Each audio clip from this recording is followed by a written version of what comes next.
अस्सलाम वालेकुम मोहतरम नाज़रीन। आई होप कि आप खैरियत से होंगे।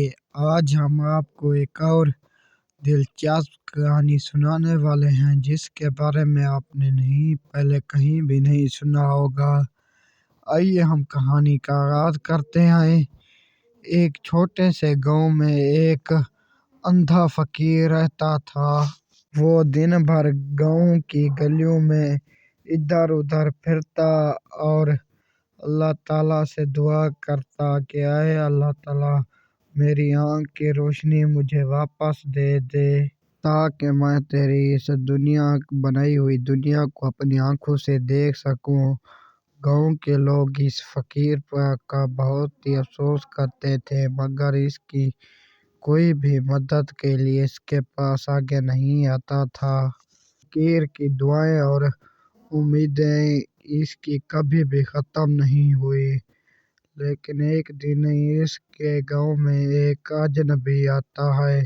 वो एक बूढ़ा शख्स होता है जिसकी आंखों में हिकमत की चमक होती है।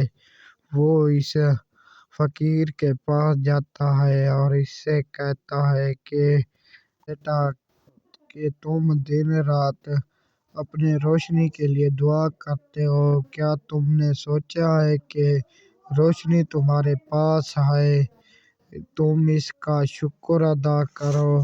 फकीर हैरत से बोलता है कि अरे बाबा, मेरे पास रोशनी कहाँ से है, मैं तो एक अंधा फकीर हूँ।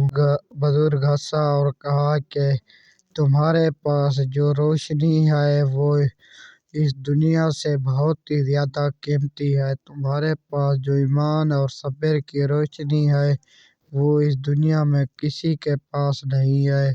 फकीर को इसकी बात गहराई से महसूस हुई। उसने उस दिन के बाद दुआ मांगना छोड़ दिया बल्कि गांव वालों के मसाइल को समझने और इनमें मदद करने के लिए आगे बढ़ गया, जिसके बाद ये दूसरे लोगों की मदद करता था। गांव वाले भी इसको इज्जत देने लगे और इस फकीर की मदद करने लगे।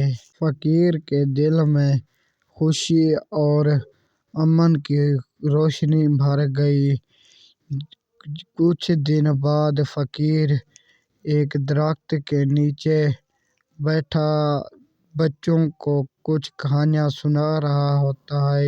इसी वक्त इसकी आँख की रोशनी इसके पास वापस लौट आती है। ये मुआवजा गाँव वालों के लिए एक सबक था कि दूसरों की मदद करना और शुक्रगुजारी से काम करने से अल्लाह ताला का करम इंसान पर ज़रूर पहुँचता है।